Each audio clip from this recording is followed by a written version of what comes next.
दोस्तों आज की ग्राउंड रिपोर्ट में हम आपको बहुत ही अहम जानकारी देने जा रहे हैं आपके गाड़ी के डॉक्यूमेंट्स के बारे में। जी हाँ, उनकी वैलिडिटी के बारे में, टैक्स की वैलिडिटी के बारे में, इंश्योरेंस के बारे में और ई-वे बिल की वैलिडिटी के बारे में। तो बहुत ध्यान से देखें, आज की ये ग्राउंड रिपोर्ट आपके ये काम आ सकती है जानकारी।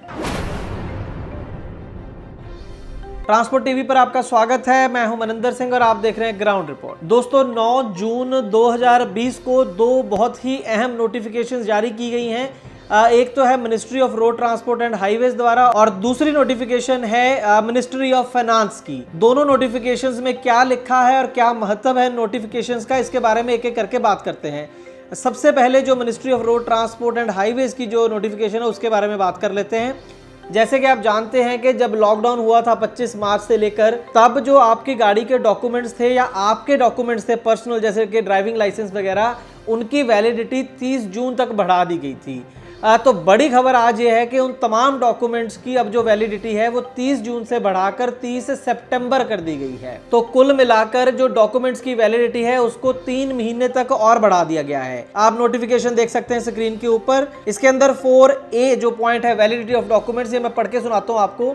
The validity of fitness, permit all types, learners licence, driving licence, registration or any other concerned document whose extension of validity could not or not likely to be granted due to lockdown and which had expired since 1st of February 2020 or will expire till 30th of September 2020, the same may be treated to be valid till 30th of September 2020. Enforcement authorities may be advised to treat such documents valid till 30th September 2020. इसके अंदर दो तीन बहुत ही अहम नुक्ते हैं। पहली बात तो जो लिस्ट दी गई है डॉक्यूमेंट्स की वो है फिटनेस, परमिट, चाहे वो लोकल परमिट है, स्टेट परमिट, नेशनल परमिट, कोई भी हो, लर्नर्स लाइसेंस, ड्राइविंग लाइसेंस, या फिर गाड़ी की आरसी को लेकर, या फिर और कोई भी डॉक्यूमेंट जो आपकी गाड़ी से संबंधित है, उसकी जो वैलिडिटी है वो सीधा सीधा बढ़ा दी गई है 30 सितंबर तक। उन डॉक्यूमेंट्स की जो 1 फरवरी या 1 फरवरी के बाद एक्सपायर हुए हैं उनको ये जो है उनको लाभ दिया गया है। वो अब 30 सितंबर तक इन डॉक्यूमेंट्स को वैलिड माना जाएगा और उसके बाद वो जो है अपनी रिन्यूअल या जो भी बाकी की प्रक्रिया है वो कर सकते हैं। इसमें एक और बहुत ही महत्वपूर्ण नुक्ता है, वो ये है, अगर इस लाइन को आप दोबारा से पढ़ें, यहाँ पर लिखा है whose extension of validity could not और not likely to be granted due to lockdown. कहने का मतलब कि लॉकडाउन के चलते जिसकी वैलिडिटी आगे नहीं बढ़ाई जा सकती, उन डॉक्यूमेंट्स को लेकर ये बात है। लेकिन अगर आपके एरिया में आरटीओ या डीटीओ ऑफिस खुला है और वहाँ पर इनकी रिन्यूअल जारी है, हो रहा है वहाँ पर काम, तो हो सकता है कि आपके डॉक्यूमेंट्स वैलिड ना माने जाएं।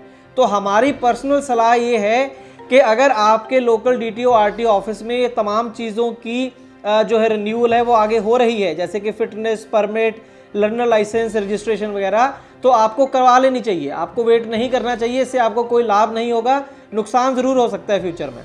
लेकिन अगर आपके एरिया का जो आरटीओ डीटीओ जो भी संबंधित अगर दफ्तर बंद है तो ऑब्वियसली जो है कि आपके इसकी वैलिडिटी बनी रहेगी 30 सितंबर तक। यहाँ पर एक बात और ध्यान देने वाली है कि ये जो नोटिफिकेशन है ये सेंट्रल गवर्नमेंट की है और ये एक एडवाइजरी के तौर पर है, एक सलाह है राज्य सरकारों को। ये लागू तब होगी नोटिफिकेशन जब आपकी राज्य सरकार इस एडवाइजरी के आधार पर अपनी खुद की नोटिफिकेशन जारी करेगी, उसके बाद ये लागू होगी। तो बहुत ध्यान रखें। मैं फिर से दोहरा रहा हूं कि अगर आप ये डॉक्यूमेंट रिन्यू करवा सकते हैं, हो रहे हैं आपके जो नज़दीकी ऑफिस के अंदर, तो इसे करवा लें। डॉक्यूमेंट्स की वैलिडिटी के अलावा जो भी तमाम तरह की फीस वसूली जाती है या टैक्स वसूला जाता है, जुर्माने वसूले जाते हैं, उसको लेकर भी इसके अंदर एक इम्पॉर्टेंट पॉइंट है उसमें। लेकिन ये नहीं कहा गया कि आप इसे माफ़ कर दीजिए स्टेट गवर्नमेंट्स को, ये नहीं कहा गया। सिर्फ लिखा है you are requested to consider. कहने का मतलब कि आपसे विनती की जाती है कि आप इसके ऊपर गौर करें। अब स्टेट गवर्नमेंट गौर कर भी सकती है और नहीं भी कर सकती है। गौर किस बात को लेकर करनी है? For considering relaxation in requirement of permit और फीस और taxes for renewal penalty for permits etcetera, के जो भी फीस, टैक्स या जुर्माने आप वसूलते हैं नॉर्मल कोर्स में, उसमें रियायत देने के ऊपर आप गौर करें, इसके ऊपर सोचें, अगर हो सके। कहने का मतलब इसके ऊपर रियायत दें अपने लोगों को। ये सेंट्रल गवर्नमेंट की सलाह है, लेकिन राज्य सरकारें बाध्य नहीं है इस राय को मानने के लिए। तो आपको वेट करना होगा कि आपकी राज्य सरकार कोई ऐसी नोटिफिकेशन जारी करती है जिसमें वो आपको किसी फीस, जुर्माने या फिर टैक्स के अंदर रियायत दे। हाल ही में हमने देखा है कि हिमाचल प्रदेश, पंजाब, गुजरात और छत्तीसगढ़ की जो राज्य सरकारें हैं उन्होंने अपने जो मोटर मालिक हैं उस राज्य के अंदर रजिस्टर्ड, उनको राहत दी है टैक्स के अंदर। और हम उम्मीद करेंगे कि जो बाकी के राज्य हैं, यूटी हैं हमारे देश की, वो भी इसके ऊपर गौर करेंगी और जो टैक्स की रियायत है कम से कम 3 महीने से लेकर 6 महीने की रियायत देनी बनती है आज की डेट में जो हालात हैं गाड़ी मालिकों के। इसके बाद चलते हैं जो मिनिस्ट्री ऑफ फाइनेंस के द्वारा नोटिफिकेशन जारी की गई है ई वे बिल को लेकर। ये बड़ी स्पष्ट नोटिफिकेशन है, चंद लाइनों की नोटिफिकेशन है जो मैं आपको पढ़ के सुनाऊंगा। Provided that where an e-way bill has been generated under Rule 138 of Central Goods and Services Tax Rules 2017 on or before the 24th day of March 2020 and whose validity has expired on or after the 20th March 2020, the validity period of such e-way bill shall be deemed to have been extended till the 30th day of June 2020। इसका सीधा सीधा मतलब ये है कि जो भी ई way bill 24 मार्च को या उससे पहले जनरेट हुआ था, बना था, और 20 मार्च को या उसके बाद एक्सपायर हुआ है, या यूं कहेंगे उसकी वैलिडिटी जो थी वो 20 मार्च को या उसके बाद जाके खत्म होनी थी, अब वो जो वैलिडिटी है वो बढ़कर 30 जून 2020 हो गई है। यहां पर आपको ये भी बताना चाहेंगे कि इससे पहले भी ई वे बिल की जो वैलिडिटी है वो बढ़ाई गई थी, 31 मई तक कर दिया गया था। ये जो ई वे बिल जो डेट्स मैंने बताई मार्च की, जो जनरेट हुए हैं 24 मार्च को या उससे पहले, और जो एक्सपायर हो रहे थे 20 मार्च को या उसके बाद में, उनकी जो वैलिडिटी पहले 31 मई तक बढ़ा दी गई थी, अब वो 30 जून तक बढ़ा दी गई है। असल में इसके पीछे कारण ये है कि अभी भी देश के अंदर हजारों ऐसे वाहन बताए जा रहे हैं जो सड़कों के ऊपर खड़े हैं या फिर गोडाउन्स के अंदर हैं, वो अनलोड नहीं हुए हैं। असल में इस नोटिफिकेशन के पीछे जो कारण बताया जा रहा है वो ये है कि अभी भी हजारों ऐसे वाहन हैं, ट्रक हैं जो अपने डेस्टिनेशन पर पहुंचे नहीं हैं और वो रास्ते में खड़े हैं, ड्राइवर्स नहीं हैं, ड्राइवर अपने घर जा चुके हैं, माल गाड़ियों के अंदर है और ई वे बिल उनके एक्सपायर हो चुके हैं।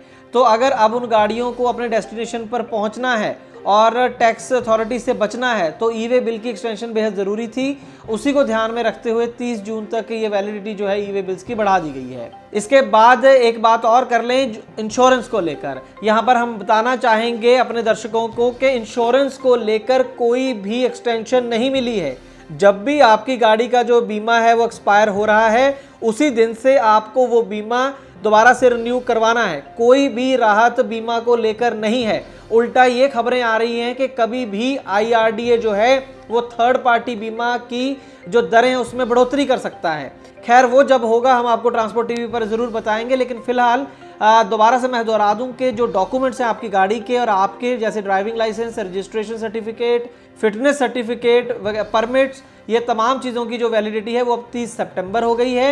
और कुछ खास जो ई वे बिल जो मैंने बताई हैं डेट्स आपको मार्च की, उनकी वैलिडिटी जो है वो अब बढ़ के 30 जून हो गई है और इंश्योरेंस के अंदर कोई भी एक्सटेंशन आपको नहीं मिली है। और इसके साथ ही मैं एक बार फिर से दोहरा दूं कि जो डॉक्यूमेंट की वैलिडिटी को लेकर के अगर आपका जो कंसर्न्ड RTO ऑफिस है, अगर वहां पर काम चल रहा है और डॉक्यूमेंट रिन्यू हो रहे हैं तो आपको करवा लेने चाहिए। ये हमारी पर्सनल राय है। हम यही चाहते हैं कि फ्यूचर में आपका कोई नुकसान ना हो जाए इन डॉक्यूमेंट्स को लेकर। हम उम्मीद करते हैं कि जानकारी आपके लिए लाभकारी साबित होगी। अगर आपको भी ऐसा लगता है तो इस वीडियो को ज़्यादा से ज़्यादा शेयर करें, लाइक करें और अपने इस चैनल को फेसबुक, यूट्यूब और ट्विटर पर जरूर सपोर्ट करें। ट्रांसपोर्ट टीवी देखने के लिए बहुत बहुत शुक्रिया।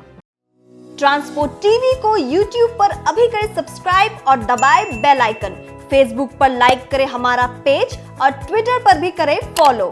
ट्रांसपोर्ट टीवी, जानकारी लाभकारी।